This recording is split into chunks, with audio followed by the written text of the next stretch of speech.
Happy 25 promo only. Happy 10-year Kerry Vance promo only promotions. Kerry and I have been friends for way too long. And I can't even tell you what it takes to put this event together. I'm just a sounding board at times on drive homes and drive-ins. But this guy is a madman. He does it for the passion.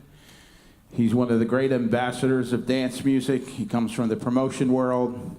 And one of the nicest guys you'll ever meet in the business. And big hand for Kerry Vance.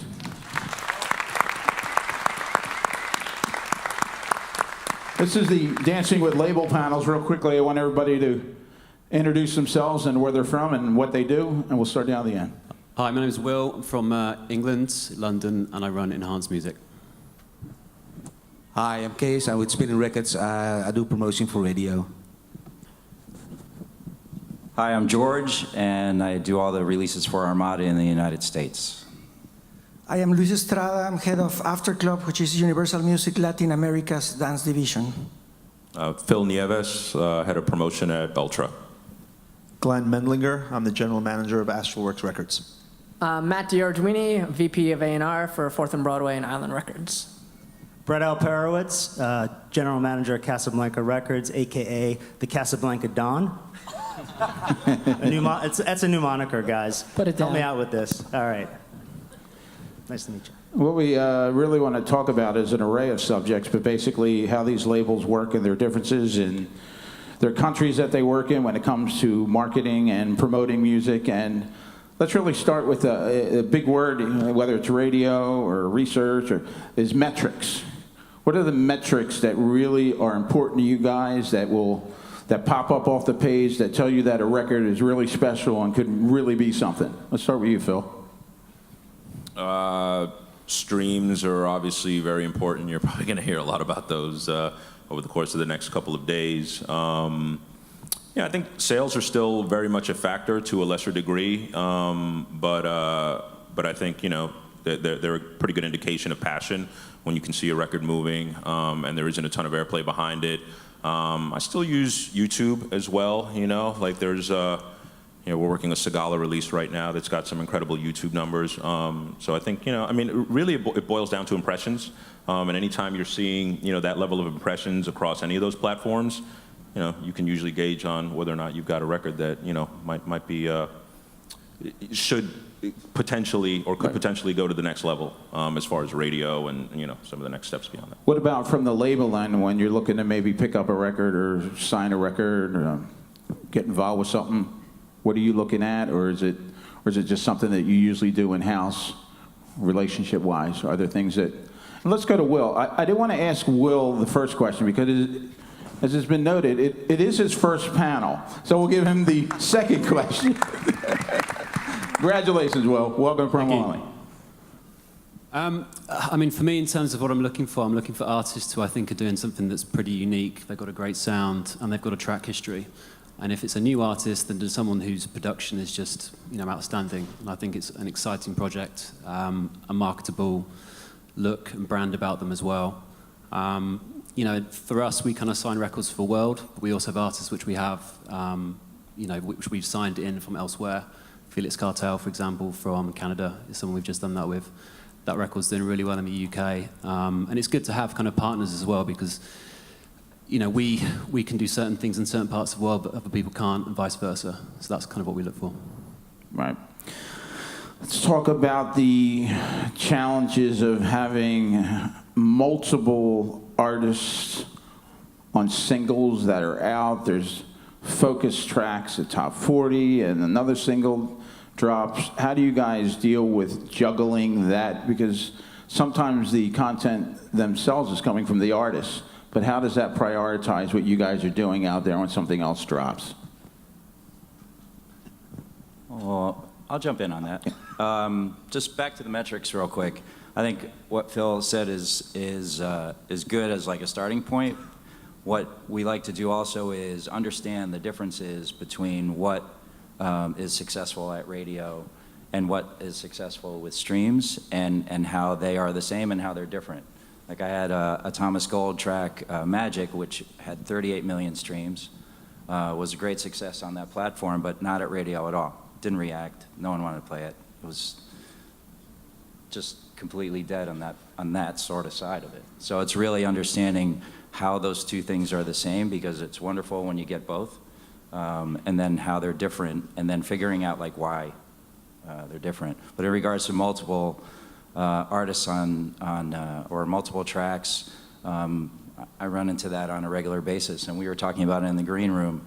And to the producers out there, you know, it's wonderful to be talented and prolific and write music as much as possible. But from the promotion side, there's, you know, a 4-week ramp up, then there's 2 months of feedback and getting airplay, and we don't really understand the research of a song until you're probably into it about 175 spins to 200 spins at a radio station, and all of a sudden you're in 3 months, you're in. So I understand the difficulty in like being an artist. I don't write music, I'm not from that side. So if you have like a bunch of stuff you've produced and you're sitting on, it must be difficult to not do anything with that. But at the same time, if you have an expectation that you want success at radio with a particular song, then you have to allow the guys that do that, and the stations and the programmers themselves, like, we can't rush this process, to do that job as well. And I think that's where it runs into problems of multiple tracks out at the same time. Even if they're completely different in format, it's still noise on a particular artist. I would add, no. Oh, good. I was just going to add one other thing, going back for a second again to the metrics, because I think this is a really important discussion point. You know, certainly coming from somebody that is sort of running a label and trying to help my team identify which things we should sign or not sign. It's not solely what's happening at radio or what's happening on streaming. It's a huge part of it, because we now are able to scrape so much data and see a lot more things now than we even could 6 months ago. And we're looking in Spotify, and we're looking at lean forward versus lean back type of engagement, which is somebody adding music to collection in their playlist, or they're just passively listening to music. So there's all sorts of things like that that we can scrub. But we're also looking at engagement on your socials. Do you have a real personality? How many posts are you making, and how many people are engaging with that? Because at the end of the day, music to some degree is still subjective. So we can look at all the data in the world, but if we only looked at that and people stopped making music because they weren't actually getting the engagement or the streams, I think the spark of creativity goes away. So there's still a gut check. We still listen to music and trust our own instincts as people that are running label and hopefully have some level of expertise. We believe in this record. So there is all the metrics that we can look at, from socials, from engagement, from streaming, lean forward, lean back, from sales, from radio, as for unsigned and signed artists. But there's also another element of it: be inspired, make music, because at the starting point, there isn't going to be engagement. But at the end of the day, if it can make it to us, even when it has 10 streams, hopefully there's somebody there also listening to music and making decisions based on experience. Matt, I want to go to you for a second and talk about a hot record last year, even into this year, the whole Mike Posner thing. How did that all come about? And To be honest, it wasn't, you know, it was just about an idea. You know, I mean, we put out the EP in April of 2015. I'm a huge Mike Posner fan, I say that, but I hadn't listened to like the EP when it came out. About a month later, just, you know, heard like I Took a Pill in Ibiza, and just like, I don't know, it just spoke to me, and kind of went around trying to find some guys, you know, that could kind of bring out the vision, you know, that I had, you know, for reworking the record. And basically, you know, to be honest, like, everybody said no, except, you know, the Steve guys who I worked on with Kaisa. And that was it. I mean, you know, I kind of told them what I was thinking. 2 weeks later, they delivered them, you know, the rework, and I didn't make any changes to it. You know, that was it. So, and, you know, we put it out in, you know, kind of, you know, June. It started, you know, kind of, you know, streaming really, I would say, around August, September, you know, throughout Scandinavia, you know, and then, you know, you just felt that it wanted to be something special. And, you know, at that point, you know, to be honest, like, the record just did the work. You know, we didn't really, you know, we of course, you know, marketed and promoted it, but it was just going to be a monster. It was just kind of step out of the way and just let the record do it. speaking of monster records and monster years, Brett Kungs, I mean, crazy where that thing came out of. Yeah, that was a special one. I mean, for a new artist to have a record take off that fast, I mean, it's special. It's an anomaly. It's just one of those rare records that, you know, I just remember the radio community giving feedback to our staff saying, you know, we don't get it, we're not sure why we're playing it, but we just know we have to play it, right? It just didn't sound like anything else, but it was one of those records. So really it was, you know, the strategy was get the record out to as many people as possible, as quickly as you could, because it was just one of those. To our overseas panelists, what's the difference between promoting singles in your country as opposed to here? What are you seeing, how the markets are playing out for you? Well, we're a bit of a weird one because we 96% export, and you know, I think we do about 60% of our business in North America. The UK doesn't have, for us as a dance label anyway, doesn't really have the kind of dance specialist radio scene that you have over here, for example. You've got a couple of stations like Kiss and Capital, which are, they're bigger commercial stations, but they basically just play dance music. But you only get on those stations if you have a big hit. So for us as a small independent label doing more kind of specialist niche dance music, we have way more success over here, you know, through the likes of BPM and those types of stations. There's an interesting phenomenon coming from Latin America. Historically, to promote music in Latin America, Latin America was very influenced by what happens in the States or what happens in Europe. A hit that's already in the States or in the charts then goes to radio in Mexico or in the rest of Latin America, Colombia, Brazil. But now with streaming, things are changing. It doesn't mean that radio is changing. Radio maintains its same model, but what changes is the way of working a song. Now you can start and work together with in our case in Universal, in After Club, we partner with most of our sister labels, and we start from scratch some of their projects, which is great because development is completely different. You can start developing a project from zero, not until it blows up. So it's changing. Phil, I mean, you guys had tremendous success everywhere, including pop radio. And, you know, as much as a year ago, 2 years ago, we had that huge surge of dance music all over the radio. How do you feel it's being welcomed now? Is there, I mean, do you still feel the love, or are you feeling that people are being a lot more selective in the singles that you're out there working? Well, I think it's a bit different. I mean, I think the love is out there. I mean, I think even, you know, the success Brett had with the Kungs record is a testament to that, you know, which I think was last year. So, you know, I mean, it's going to boil down to the song. A lot of times it'll boil down to who the artist is working with. You know, obviously the features are going to be a good way to get your foot in the door at Top 40 Radio, just kind of depending on who the featured artist might be on a song. But I think they're still open to it, you know. I mean, it's still kind of at its essence pop music, you know. It's certainly not, you know, urban or rhythmic by nature, unless again those features are there, which is actually kind of happening a little bit more often now. But you know, I think it's still a little bit of a challenge to get, you know, some urban and rhythm stations to embrace these guys. And a lot of times they still kind of fit into a pop lane, like a lot of the Calvin records have ultimately, even though they have had some success at rhythm there, but no urban at all. So I think radio is still receptive to it, you know. I haven't necessarily felt a cool down. It's just, you know, just depends on the traffic and what's around it and trying to navigate through it. George, you've had major label experience and doing indie, and what do you see are the differences having seen both sides and the way that they work their projects and the time they give, the care they give, the strategy? Yeah, I think things are different now. So when I had the major label experience, I don't believe that the labels were as nimble as like Brett and Matt can be, you know, today. There's an understanding that our format is very dynamic, and you have to like really cut and move and do things that the way the labels were structured previously, they just weren't able to do it. They didn't really care, and also a lot of the you know, the criteria that you would need to meet to like get like a Charlie Walk involved, you know, was pretty high, you know, when you start to drop in like big top 40 promotion departments at a major. And I think what our concern is like everything that happens before then, which I think we're able to do now.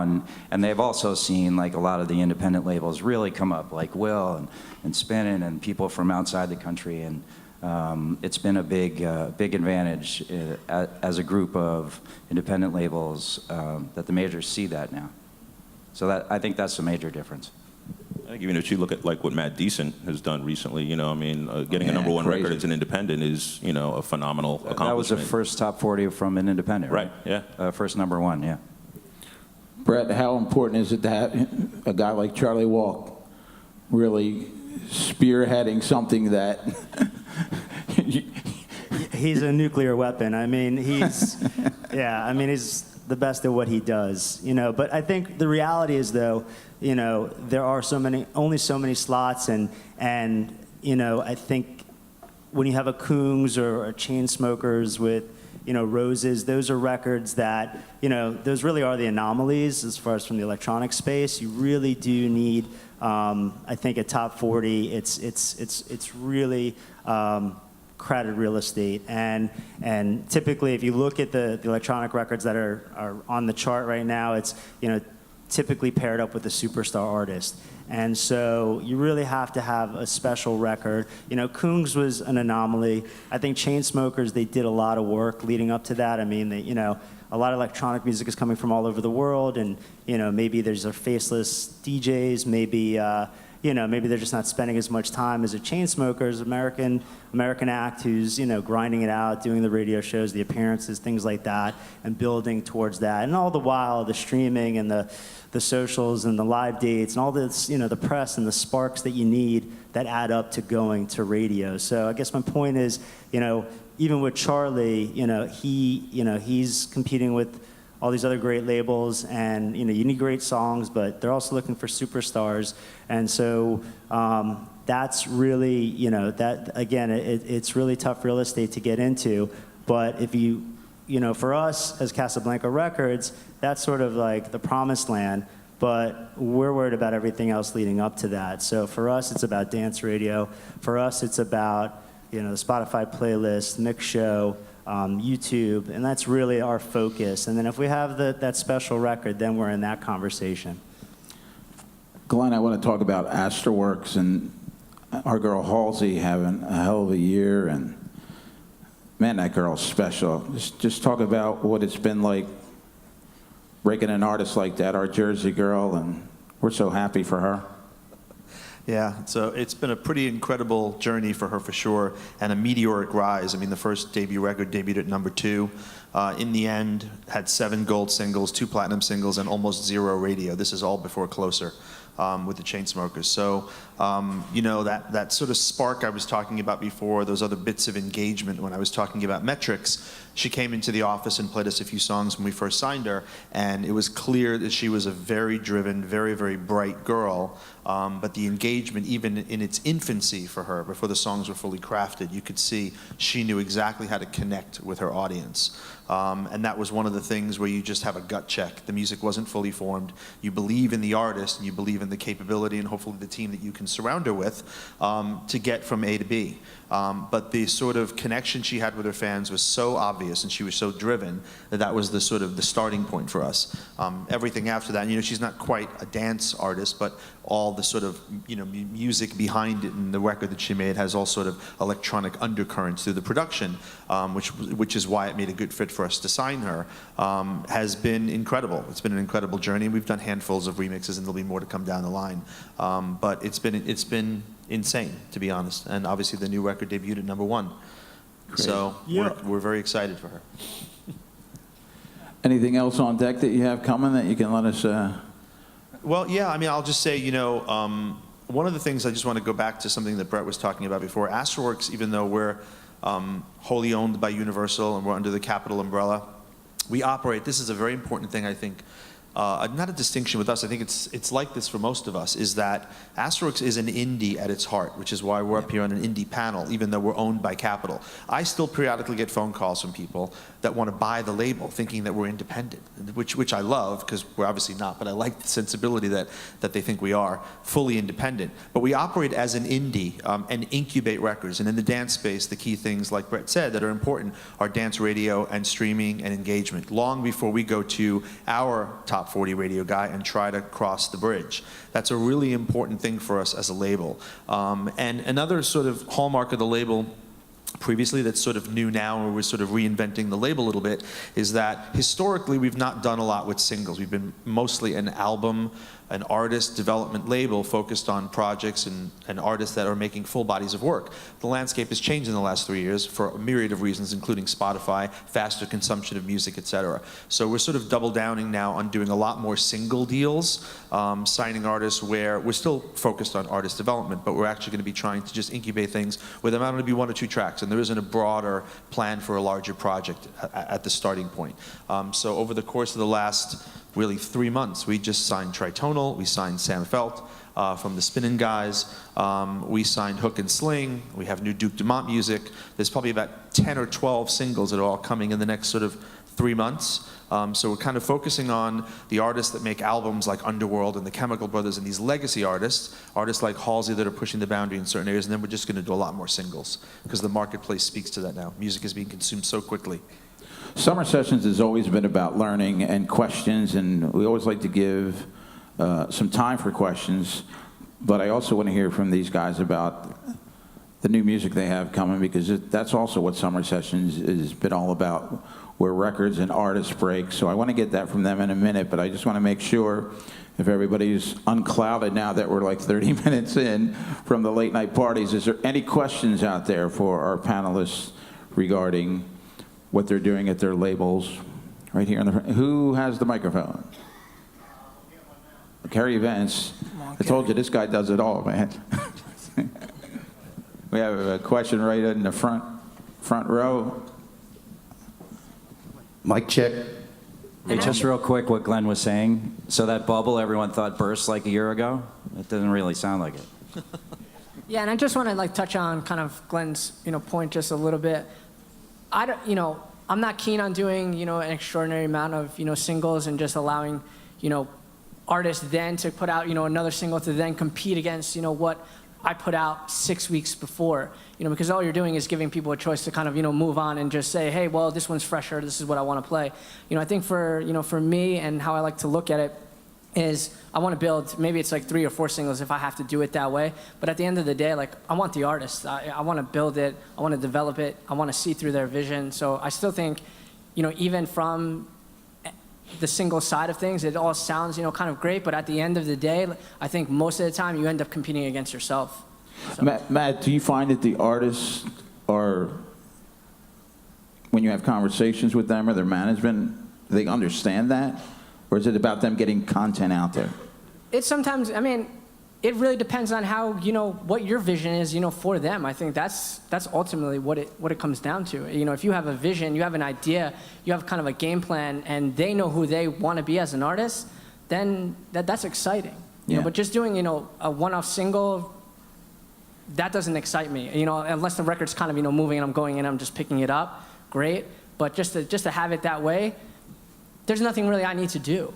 All I need to do is kind of just, market it a little bit, work it to streaming services, and, hopefully, we build a bigger story that we can go to kind of, radio. But, to me, it's like I'd rather walk into an Apple Music or a Spotify and say, hey, this is long-term, and there's a commitment here from the label for this artist. Right. I think it also kind of depends on the artist that you're dealing with, because, if you're talking about a lot of the bigger, electronic producer DJs, those guys live in the live so much that I think they believe that putting out a consistent stream of music fuels their live dates. Content is king, right? Right, and so I think those are the guys sometimes that you need to try to pace a little bit, and sometimes it works and sometimes it doesn't. But you can sense like the urge to just put music out constantly, because like I said, that's kind of how they get booked. Ultimately, is by maintaining that heat.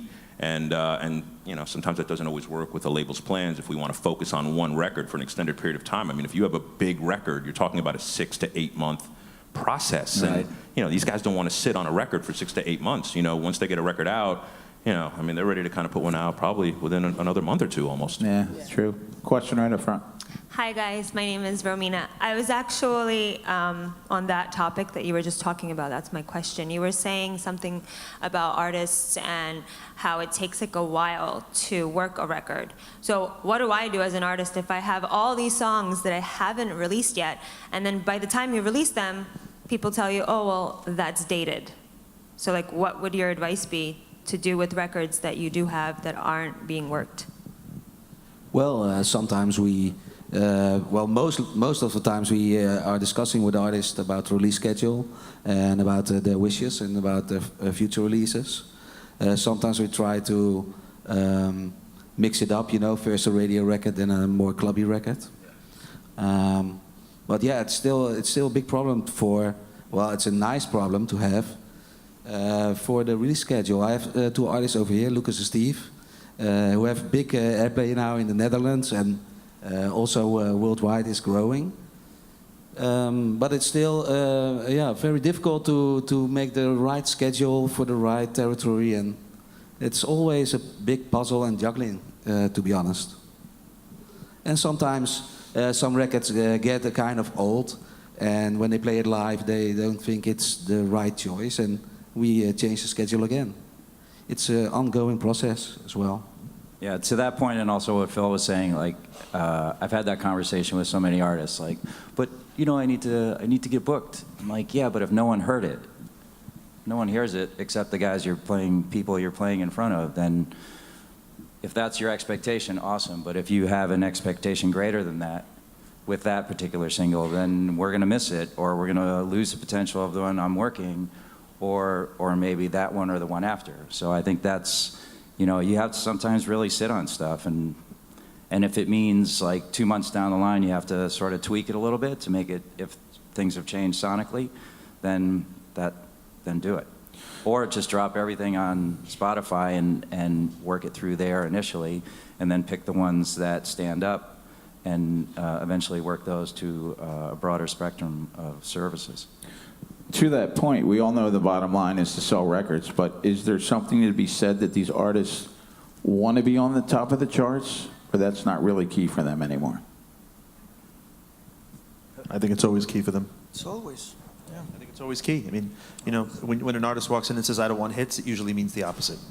But when they're continuously dropping that content, like we're talking about, that sometimes, you know, it'll pull people back on a record thinking another record's out there. I think, you know, the challenge is when you're releasing, you know, let's put them into two categories and say one's an underground or a club record and one's more of a crossover, hopefully a radio record. Dropping two radio records within 6 weeks of each other, 8 weeks of each other is always going to be a problem for a major label, even an indie label within a major label, right? Because it's just cloudy and it's noise and it's confusing across every possible part of the campaign, from just radio all the way through socials and fan engagement.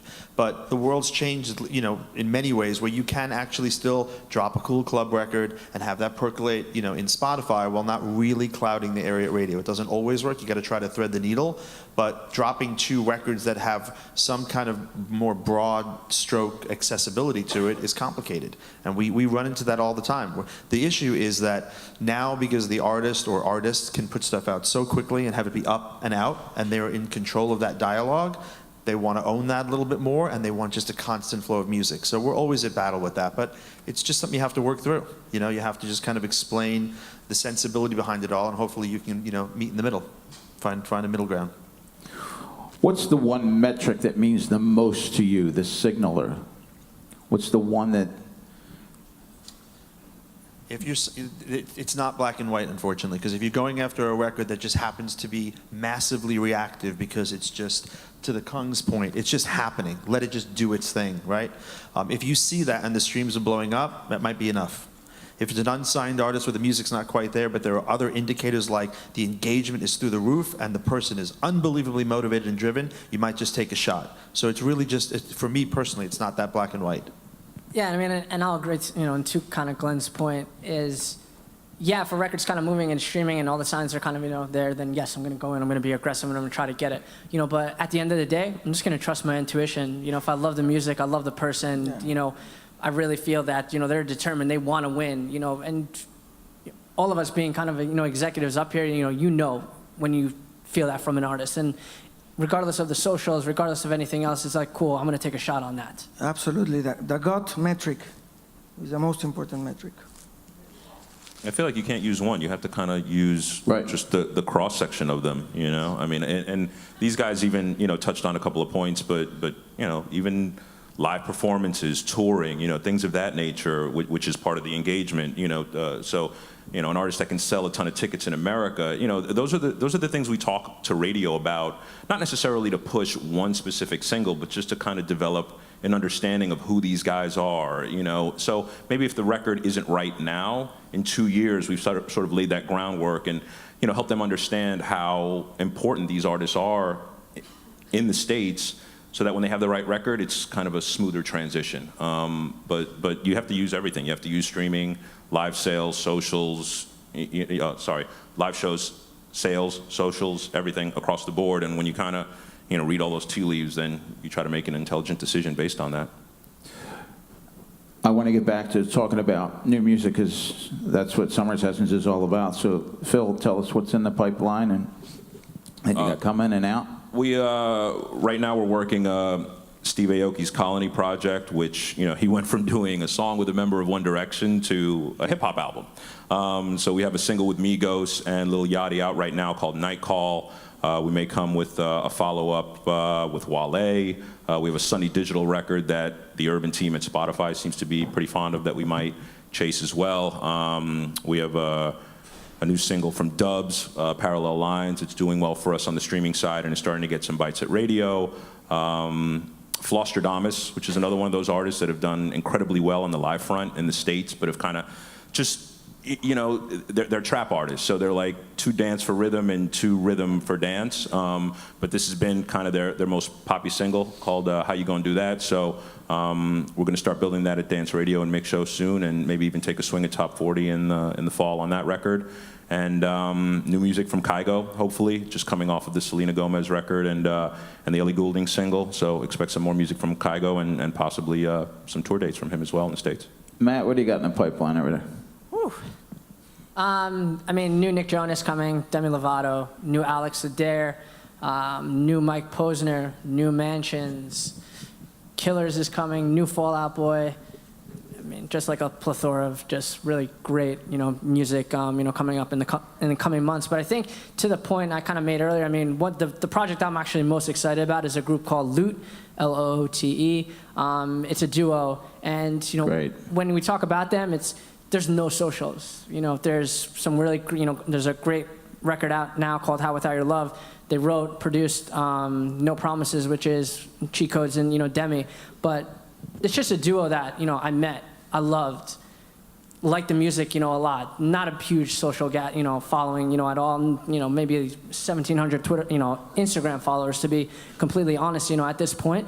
But when when I met them, when I spent time with them, you just knew that they wanted it. So it's like, why not? That's something that I wanted to take a shot with. Something that I, could take, 2 more years, but in it for the long haul, because I just think they're super, incredibly talented. Luis? We got great music coming from Solano, from Tom & Collins, from Attila Gali. We got an Afro Bros song with Spinning. We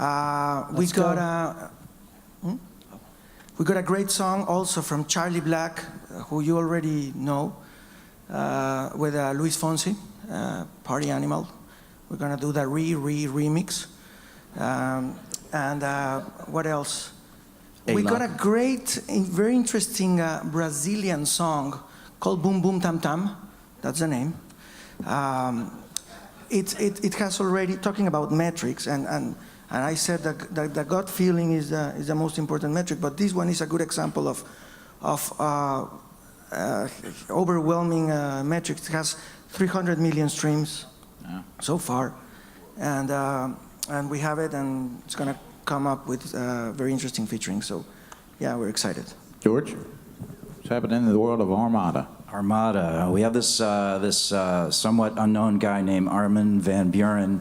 He has a song out now. Never heard of him. That we're in at Dance with, and we'll probably push that through to pop. It's called Sunny Days. We have Sultan and Ned Shepard with Nadia Ali, who hasn't had a record out in 4 years or so, that we had 1 million streams in the first 8 days, which I'm really excited about. I'm also a huge fan of Nadia. We just signed an Afrojack and Vassy record, which will be out in 3 weeks, I think. Wow. And then we have a Vassy record later in the fall. And then a Lost Frequencies with Netsky, which we're doing with Ultra. Those are probably the main ones to talk about. Okay. Well, yeah, let's start with the Afro Bros, of course, which we are co-releasing with Aftercluv, what we do with Worldwide. Also ALAC, a very important Brazilian artist. We're working on the next couple of, I hope, years. Of course, Lucas and Steve will release new stuff. That's why they're here. And Sam Veld as well, with Akon. So it's coming out, I think, August 17th. So please be aware. Great song. And Will, who's enjoying his first panel experience today? It's been all right. Yeah. We've got we do anything up to 5 releases a week, so we've got a lot coming. My big thing at the minute is our 300th release on the main label from Tritonal. That comes a week on Friday. It's called Good Thing.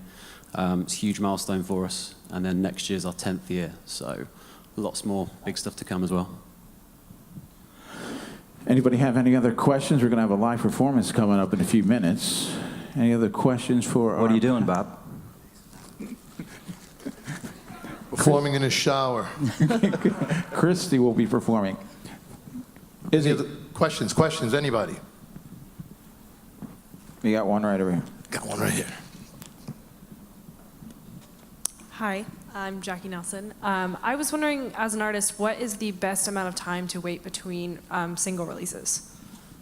Like 6 months, 2 months? I don't really know if there's really any way to answer it, to be honest. I think it just depends on, your commitment, to that record, what, of course, the vibe is, when you kind of share it and how you're working it. I think you just need to use, how you're feeling and how things are kind of going, then dictating, when that next, record should come from you. I was just going to add, I truthfully, I think that when you put music out in the universe, if it's special, it's reactive. If there's something there, the universe typically speaks back. So if you put the music out there, you'll see signals, you'll see something, there'll be chatter, somebody will just love it. Maybe something more happens. Maybe it ends up in a sync or something that, it depends how proactive you are as an artist. But typically, you'll get a sense of it. And if the reaction isn't there, then you move on and then you keep plugging away. And that would be my advice. Riddler has a question.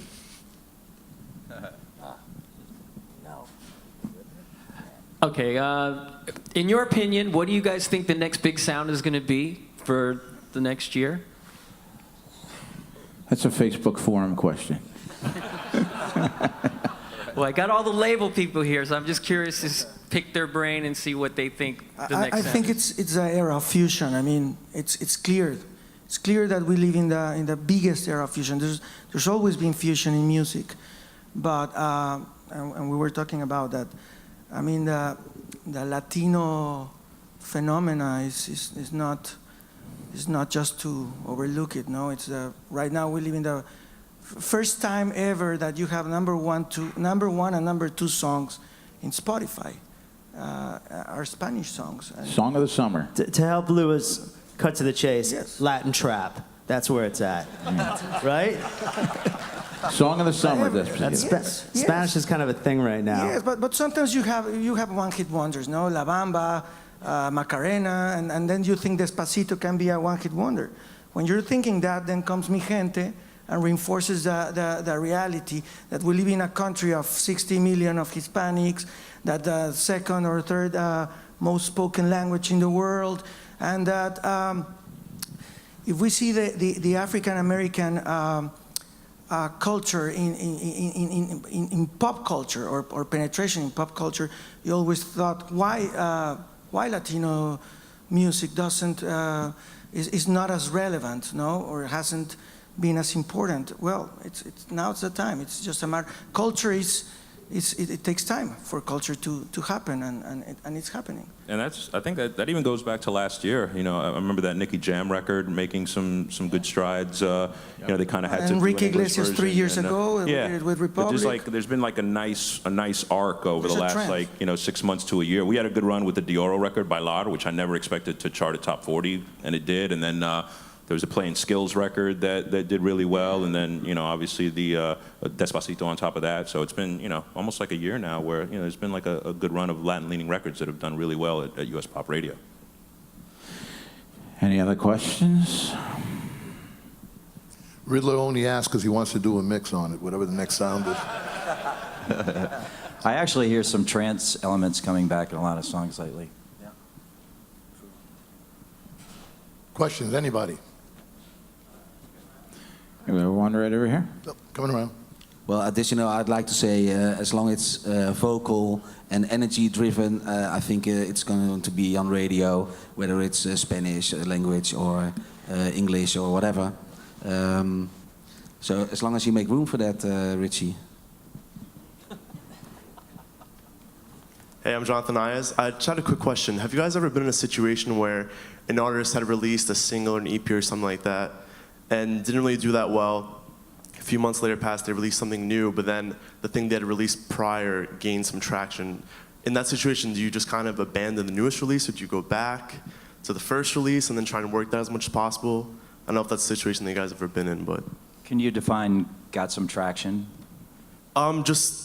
Maybe you might see that the metrics and the streams and stuff are getting much larger, and there's been kind of a spike, and it might even be more than something that was just released, let's say, last week or 2 weeks ago.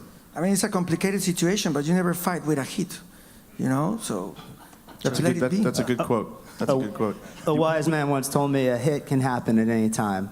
It really can. Yeah, I'll give you one super quick example. This isn't maybe perfect, but if you're familiar with Empire of the Sun, it's an Asterworks artist. We had a song called Walking on a Dream that was released in 2008. We were in the process of releasing going through their third album in 2015, working a single to radio, and Walking on a Dream got a massive Honda commercial. And we immediately stopped working the current single and doubled down on that Walking on a Dream record, which climbed to number 3 on the alternative chart 8 years after the release of the record. There was a lot of other marketing put around it, but we had to be incredibly nimble, but yes, go where the heat is. Doesn't mean you're really, quote, abandoning, it's really probably a bad word. We did revisit that song in other ways later, but don't fight with the public. I think it happens a lot more in the hip-hop world, where a label will sign an artist based on a street buzz, and during that process of putting it through their system, another record pops up that's even hotter in the streets, and the majors have adapted and gone with the hotter release at that point because it was a brand new signing. I think we have time for 2 more questions. Okay, we got a live performance coming up. Yeah, I guess if there's no more questions, we're going to wrap the first panel of the day, Dancing with Labels. Thank you to your moderator, Bob Burke. Thank you, guys. Enjoy and all the, these incredible weekend. label executives.